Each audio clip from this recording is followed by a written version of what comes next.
আসসালামু আলাইকুম। রাতের শীর্ষ সংবাদে স্বাগত জানাচ্ছি আমি শাহনাজ পারভীন। কুড়িগ্রামে 10 শহীদ পরিবারের পাশে দাঁড়ালেন তারেক রহমান। প্রধান উপদেষ্টাকে জাতীয় সংস্কারক হিসেবে ঘোষণার ইচ্ছা নেই সরকারের, প্রেস উইং। ছাত্রলীগকে আন্তর্জাতিকভাবে সন্ত্রাসী সংগঠন ঘোষণার দাবিতে জাতিসংঘ অফিসে চিঠি। আওয়ামী লীগের আমলে করা সকল আইপিপি চুক্তি রিভিউ করবে সরকার, অর্থ উপদেষ্টা। কক্সবাজারে জামায়াত নেতার হামলায় আহত বিএনপি নেতার মৃত্যু। প্রাথমিক বাছাইয়ে এনসিপি সহ কোনো দলই উত্তীর্ণ হতে পারেনি সিইসি। 16 জুলাই রাষ্ট্রীয় শোক ঘোষণা। গাড়ি থামিয়ে ঘুষ গ্রহণ, ওসি সহ 6 পুলিশ সদস্য প্রত্যাহার। জামায়াতের সমাবেশে 10,000 bus reserve. DB Harun personally phone দিয়ে ডাকতেন আমাকে ডাক্তার সাবরিনা। সংখ্যালঘু নির্যাতনের কোনো প্রমাণ পাওয়া যায়নি, পুলিশ। এনসিপি নেতা নেত্রীর পাল্টাপাল্টি জিডি। সাবেক ওসি ইকরামের 5 কোটি টাকার সম্পদ ক্রোক। এবং ভিসা নিয়ে ভারতকে কঠোর হুঁশিয়ারি মার্কিন দূতাবাসের। শুনছিলেন শিরোনাম, এবার বিস্তারিত। 24শে গণ অভ্যুত্থানে নিহত কুড়িগ্রামের 10টি শহীদ পরিবারের পাশে দাঁড়িয়েছেন বাংলাদেশ জাতীয়তাবাদী দল বিএনপির ভারপ্রাপ্ত চেয়ারম্যান ও আমরা বিএনপি পরিবারের প্রধান পৃষ্ঠপোষক তারেক রহমান। 24শের গণ আন্দোলন চলাকালে কুড়িগ্রামের বিভিন্ন উপজেলায় নিহত 10 জন হলেন শহীদ গোলাম রাব্বানী, শহীদ আশিকুর রহমান, শহীদ নূর আলম, শহীদ রাশেদুল ইসলাম, শহীদ রায়হানুল ইসলাম, শহীদ সৈকত, শহীদ মোহাম্মদ আবদুল্লাহ আল তাহির, শহীদ কামাল আহমেদ বিপুল, শহীদ শফিকুল ইসলাম ও শহীদ শফিকুল ইসলাম শফি। মঙ্গলবার দুপুরে কুড়িগ্রাম জেলা শহরের কেন্দ্রীয় ঈদগাহ ময়দান মাঠে আনুষ্ঠানিকভাবে শহীদ পরিবারগুলোর মাঝে বিএনপির ভারপ্রাপ্ত চেয়ারম্যানের পক্ষ থেকে আর্থিক সহায়তা তুলে দেন দলের সিনিয়র যুগ্ম মহাসচিব অ্যাডভোকেট রুহুল কবির রিজভী। পাশাপাশি সংশ্লিষ্ট শহীদ পরিবারের প্রতি আমরা বিএনপি পরিবারের প্রধান পৃষ্ঠপোষক তারেক রহমানের পক্ষ থেকে সহমর্মিতার বার্তা পৌঁছে দেন সংগঠনটির আহ্বায়ক ও বিএনপি মিডিয়া সেলের সদস্য আতিকুর রহমান রোমন। প্রধান উপদেষ্টা ডক্টর মোহাম্মদ ইউনূসকে জাতীয় সংস্কারক ঘোষণা করার কোনো ইচ্ছা বা পরিকল্পনা নেই অন্তর্বর্তী সরকারের। মঙ্গলবার প্রধান উপদেষ্টার প্রেস উইং থেকে এক বিবৃতিতে এ তথ্য জানানো হয়েছে। বিবৃতিতে বলা হয়, হাইকোর্টের একটি রুলে জানতে চাওয়া হয়েছে কেন অধ্যাপক মোহাম্মদ ইউনূসকে জাতীয় সংস্কারক ঘোষণা করা উচিত নয়। আদেশের অনুলিপি পাওয়ার পর সরকার যথাসময়ে রুলের জবাব দেবে বলে উল্লেখ করা হয় বিবৃতিতে। এছাড়াও বলা হয়, রিটকারী নিজেই আবেদনটি দায়ের করেছেন, তবে কিসের ভিত্তিতে এই নির্দেশনা চাওয়া হয়েছে তা স্পষ্ট নয়। গতকাল এক রিটের প্রাথমিক শুনানি শেষে রুল জারি করেন বিচারপতি ফাহমিদা কাদেরের নেতৃত্বাধীন হাইকোর্ট বেঞ্চ। সাধারণ ছাত্রছাত্রীদের উপর নির্মম নির্যাতন ও অব্যাহত সন্ত্রাসী কর্মকাণ্ডের দায় নিষিদ্ধ ছাত্রলীগকে আন্তর্জাতিকভাবে সন্ত্রাসী সংগঠন আকারে ঘোষণা দেওয়ার আহ্বান জানিয়ে জাতিসংঘের বাংলাদেশস্থ দপ্তরের স্মারকলিপি প্রদান করেছে আমার বাংলাদেশ পার্টি। বাংলাদেশের জাতিসংঘের আবাসিকের প্রতিনিধির পক্ষে স্মারকলিপিটি গ্রহণ করেন মানবাধিকার বিশেষজ্ঞ হুমা খান। এবি পার্টির প্রতিনিধি দলে ছিলেন কেন্দ্রীয় ভাইস চেয়ারম্যান লেফটেন্যান্ট কর্নেল অবসরপ্রাপ্ত দিদারুল আলম, আন্তর্জাতিক সম্পর্ক বিভাগের প্রধান ও কেন্দ্রীয় যুগ্ম সাধারণ সম্পাদক ব্যারিস্টার নাসরিন সুলতানা মিলি। আওয়ামী লীগ সরকারের আমলে দেয়া বেসরকারি খাতে বিদ্যুৎ কেন্দ্র স্থাপন বা আইপিপির সকল চুক্তি পর্যালোচনা করবে সরকার। পতিত আওয়ামী লীগ সরকারের আমলে দেয়া বেসরকারি খাতে বিদ্যুৎ কেন্দ্র স্থাপন বা আইপিপির সকল চুক্তি পর্যালোচনা করবে সরকার। মঙ্গলবার সচিবালয়ে অনুষ্ঠিত অর্থনৈতিক সম্পর্কিত উপদেষ্টা পরিষদের বৈঠক শেষে অর্থ উপদেষ্টা ডক্টর সালেউদ্দিন আহমেদ সাংবাদিকদের এই তথ্য জানান। অর্থ উপদেষ্টা বলেন, আমরা জানি বিগত সরকারের সময় কতগুলো আইপিপি বা ইন্ডিপেন্ডেন্ট পাওয়ার প্ল্যান্ট নিয়ে চুক্তি হয়েছিল। এই চুক্তিগুলো রিভিউ বা পর্যালোচনা করার দরকার রয়েছে। এখানে কিছু বিদেশি কোম্পানিও রয়েছে, সেগুলো রিভিউ করার দরকার আছে। কক্সবাজার সদরের ভারুয়াখালীতে জমি সংক্রান্ত বিরোধের জেরে হামলায় আহত বিএনপি নেতা রহিম উদ্দিন শিকদার মারা গেছেন। তিনি ভারুয়াখালী ইউনিয়ন বিএনপির যুগ্ম সাধারণ সম্পাদক ছিলেন।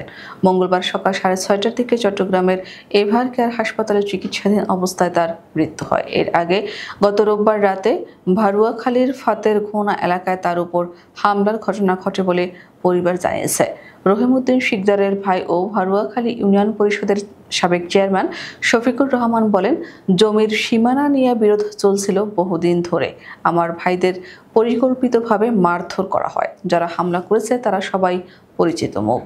তিনি অভিযোগ করেন, স্থানীয় ফাতেরখোনা ইউনিট জামাত ইসলামের সভাপতি আব্দুল্লাহ আল নোমান এবং তার জামাতা মিজান সহযোগী মুজিব ও এনাম এই 4 জন পরিকল্পিতভাবে তার ভাইদের উপর হামলা চালায়।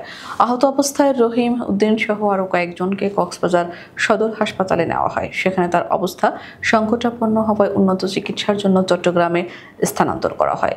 এ ঘটনায় কক্সবাজারের বিএনপি ও অঙ্গ সংগঠনের নেতাকর্মীরা সামাজিক যোগাযোগ মাধ্যমে ক্ষোভ প্রকাশ করেছেন। নির্বাচন কমিশনে নিবন্ধন চেয়ে আবেদন করা 144টি দলের কোনোটি প্রাথমিক বাছাইয়ে উত্তীর্ণ হতে পারেনি। মঙ্গলবার ইসির অতিরিক্ত সচিব KM আলী নেওয়াজ এ তথ্য জানিয়েছেন। সবগুলো দলকে 15 দিন সময় দিয়ে ঘাটতি পূরণের চিঠি দিচ্ছে নির্বাচন কমিশন। KM আলী নেওয়াজ জানান, প্রথম ধাপে 62টি দলকে চিঠি দেওয়া হবে। পরবর্তী ধাপে অন্যান্য দলগুলোকেও চিঠি দেওয়া হবে। এক্ষেত্রে 15 দিন সময়ের মধ্যে যেসব ত্রুটি বিচ্যুতি আছে তা পূরণ করতে হবে। জুলাই শহীদ দিবস উপলক্ষে 16 জুলাই রাষ্ট্রীয়ভাবে শোক পালন করা হবে। মঙ্গলবার মন্ত্রিপরিষদের সচিব ডক্টর শেখ আব্দুর রশিদের সই করা এক প্রজ্ঞাপনে একথা বলা হয়। এতে বলা হয়, জুলাই শহীদ দিবস উপলক্ষে বুধবার রাষ্ট্রীয়ভাবে শোক পালন করা হবে। এদিন বাংলাদেশের সকল সরকারি, আধা সরকারি ও স্বায়ত্তশাসিত প্রতিষ্ঠান এবং শিক্ষা প্রতিষ্ঠান সহ সব সরকারি ও বেসরকারি ভবন এবং বিদেশে বাংলাদেশের মিশনগুলোতে জাতীয় পতাকা অর্ধনমিত থাকবে। ব্রাহ্মণবাড়িয়ার সরাইল উপজেলার খাঁটিহাতা হাইওয়ে থানার ওসি সহ 6 পুলিশ সদস্যকে দায়িত্ব থেকে সরিয়ে কুমিল্লা অঞ্চলের হাইওয়ে পুলিশ কার্যালয়ে সংযুক্ত করা হয়েছে। সড়কে পণ্যবাহী গাড়ি থামিয়ে ঘুষ নেওয়ার অভিযোগে তাদের দায়িত্ব থেকে প্রত্যাহার করা হয়। মঙ্গলবার বিষয়টি নিশ্চিত করেছেন হাইওয়ে পুলিশের কুমিল্লা অঞ্চলের পুলিশ সুপার খায়রুল আলম। প্রত্যাহার হওয়া কর্মকর্তারা হলেন থানার ভারপ্রাপ্ত কর্মকর্তা মামুন রহমান, সহকারী উপপরিদর্শক বিপ্লু বড়ুয়া এবং কনস্টেবল মোহাম্মদ শাহাবুদ্দিন, মোহাম্মদ মস্ত, সাকিবুল ও মোহাম্মদ জহির মিয়া। আগামী 19 জুলাই ঢাকার সোহরাওয়ার্দী উদ্যানে জাতীয় সমাবেশের ডাক দিয়েছে জামায়াত ইসলামী। এই সমাবেশকে দলের ইতিহাসে সর্বোচ্চ উপস্থিতি ও সারাদানকারী সমাবেশে পরিণত করতে প্রতিদিনই ঢাকাসহ সারা দেশে মিছিল, মিটিং ও গণসংযোগ করছে দলটি। দলটির সহকারী সেক্রেটারি জেনারেল অ্যাডভোকেট এহসানুল মাহবুব জুবায়ের জানিয়েছেন, সমাবেশ সফল করতে এরই মধ্যে লঞ্চ ও ট্রেন বাদ দিয়ে শুধু 10,000 বাস ভাড়া করা হয়েছে। বহুল আলোচিত সমালোচিত নাম ডাক্তার সাবরিনা আরিফ চৌধুরী।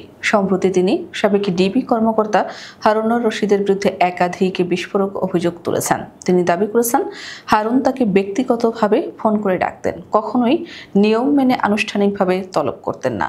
সম্প্রতি এক টেলিভিশন সাক্ষাৎকারে ডাক্তার সাবরিনা এ মন্তব্য করেন। তিনি বলেন, হারুন সাহেব আমাকে 3 বার কল করেছিলেন আনঅফিসিয়ালি। বলতেন, একটু আসেন, কথা আছে। উনি প্রায় এমনভাবে ডাকতেন অথচ আমি তখন ওই মামলার প্রধান ব্যক্তি নই, JKG'র চেয়ারম্যান বা সাইনেটারিও না। আমাকে কেন ডাকা হচ্ছিল সেটাই বোঝা যাচ্ছিল না।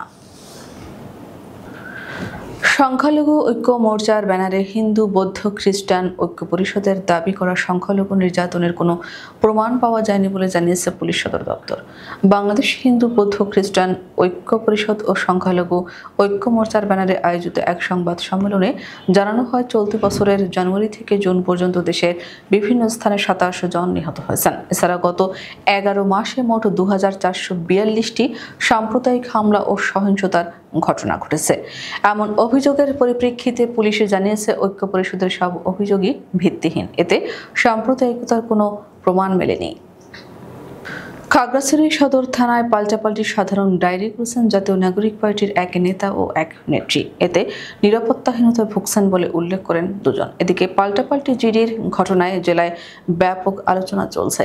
এনসিপির পদধারী ওই 2 জন হলেন জাতীয় নাগরিক পার্টির দক্ষিণাঞ্চলের সংগঠক ও খাগড়াছড়ি পার্বত্য জেলা পরিষদের সদস্য অ্যাডভোকেট মঞ্জিলা সুলতানা ঝুমা ও খাগড়াছড়ি জেলা শাখার যুগ্ম সমন্বয়ক মোহাম্মদ রাসেল শেখ।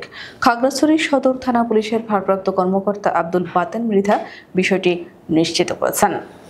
দুর্নীতির অভিযোগ থাকায় ধানমন্ডি মডেল থানার সাবেক ওসি মোহাম্মদ ইকরাম আলী মিয়া ও তার স্ত্রী কানিজ ফাতেমা মুক্তার নামে থাকায় ঢাকার হাজারীবাগ, গুলশান, বাড্ডা, রানীগঞ্জ ও গোপালগঞ্জের একাধিক ফ্ল্যাট, জমি সহ বাড়ি ক্রয় করার আদেশ দিয়েছেন আদালত। মঙ্গলবার ঢাকার মেট্রোপলিটন সিনিয়র স্পেশাল জজ মোহাম্মদ জাকির হোসেন গালিবের আদালত দুদকের আবেদনের পরিপ্রেক্ষিতে এই আদেশ দেন। ভিসাধারী এবং আমদানিকারীদের প্রতি এক কঠোর বার্তায় ভারতে অবস্থিত মার্কিন দূতাবাস স্পষ্ট করে জানিয়েছে যে মার্কিন ভিসা পাওয়াই শেষ কথা নয়। মাইক্রোব্লগিং প্ল্যাটফর্ম এক্সে একটি সাম্প্রতিক পোস্টে দূতাবাস জানিয়েছে যে ভিসা মঞ্জুর হওয়ার পরেও মার্কিন কর্তৃপক্ষ ভিসাধারীদের উপর নজরদারি অব্যাহত রেখেছে। পোস্টে তারা স্পষ্টভাবে জানিয়েছে, ভিসা ইস্যুর পরেও আমাদের যাচাই প্রক্রিয়া থেমে থাকে না। আমরা নিয়মিত খতিয়ে দেখি আবেদনকারী যুক্তরাষ্ট্রের আইন ও অভিবাসন নিয়ম মেনে চলছেন কিনা। কেউ নিয়ম লঙ্ঘন করলে তার ভিসা বাতিল করে দেশ। আমাদের আগামীকাল দুপুরের শীর্ষ সংবাদ দেখার আমন্ত্রণ জানিয়ে এখনকার মতো বিদায় নিচ্ছি। দর্শক, ভিডিওটি শেষ পর্যন্ত দেখার জন্য আপনাকে অসংখ্য ধন্যবাদ। নিত্য নতুন সংবাদ পেতে আমাদের ইউটিউব চ্যানেলটি সাবস্ক্রাইব করুন ও নিয়মিত নোটিফিকেশন পেতে বেল বাটনটি ক্লিক করুন এবং আমাদের ফেসবুক পেজটিতে লাইক করুন। এছাড়াও আমাদের ভিডিওতে লাইক দিয়ে শেয়ার করুন। আল্লাহ হাফেজ।